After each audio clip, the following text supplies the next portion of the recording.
que vem, amém? Você pode abrir a sua palavra comigo no livro de João, no capítulo 20, versículo 1.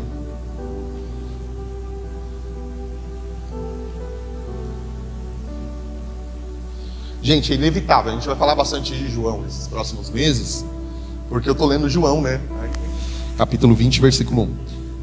No primeiro dia da semana, bem cedo, estando ainda escuro, Maria Madalena chegou ao sepulcro e viu a pedra da entrada que tinha sido removida.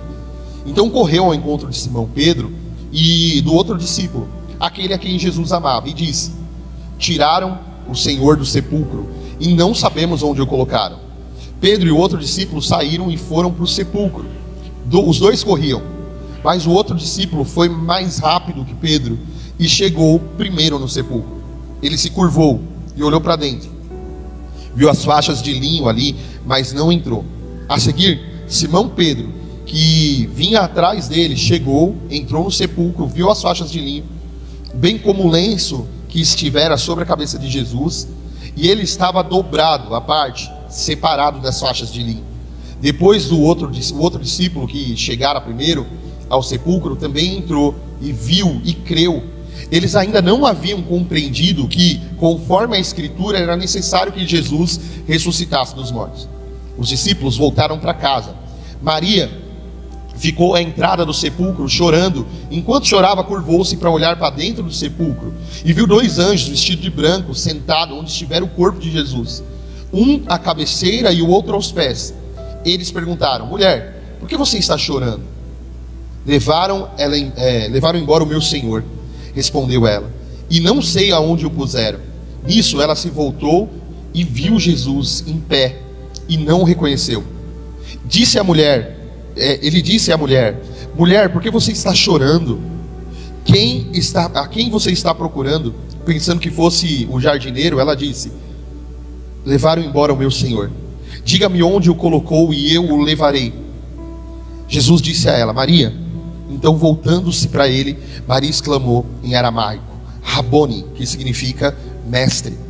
Jesus disse: não me segure, pois eu ainda não voltei para o Pai. Porém, a seus irmãos e diga-lhes que estou voltando para o Pai e o Pai e Pai de vocês, para Deus e Deus de vocês. Maria Madalena anunciou aos discípulos: eu vi o Senhor, e contou o que lhes dissera.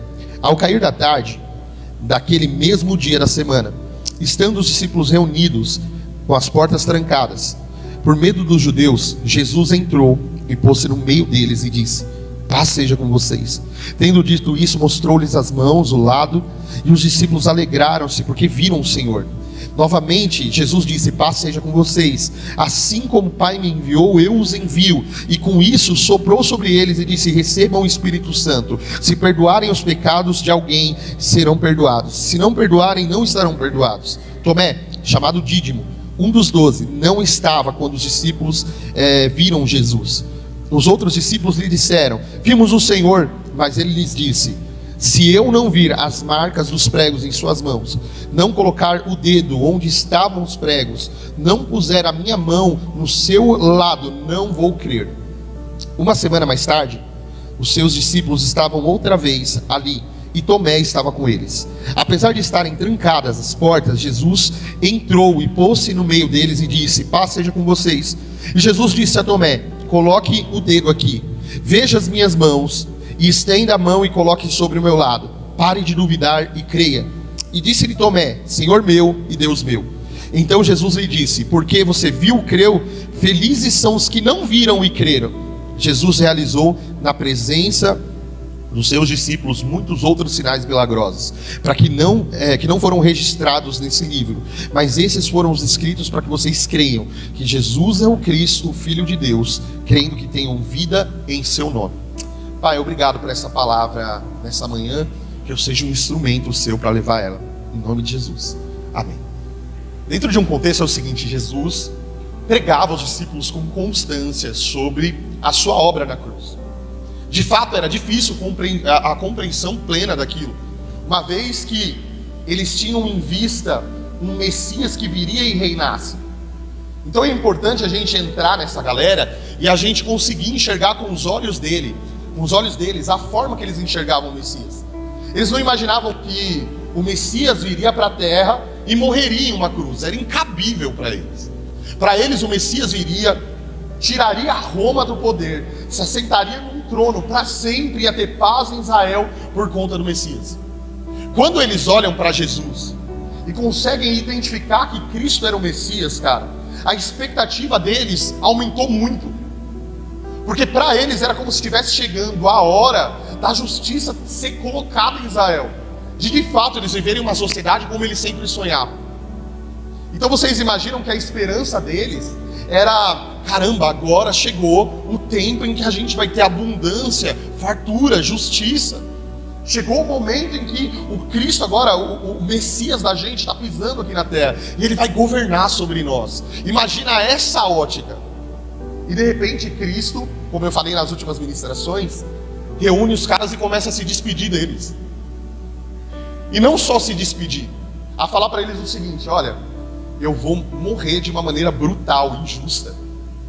Claramente ele fala: eu vou como um cordeiro mudo para o matador, eles vão me pendurar numa cruz, eles vão me acusar, eles vão me matar, eles vão tirar a minha vida, vão me arrancar de vocês. Aos olhos deles era isso.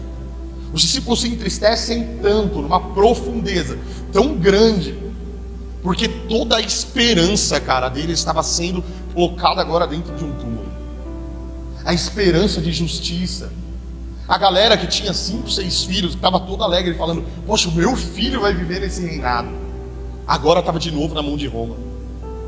A compreensão daqueles caras naquele momento era que Roma era o grande problema deles, e que o Messias viria para resolver esse grande problema deles.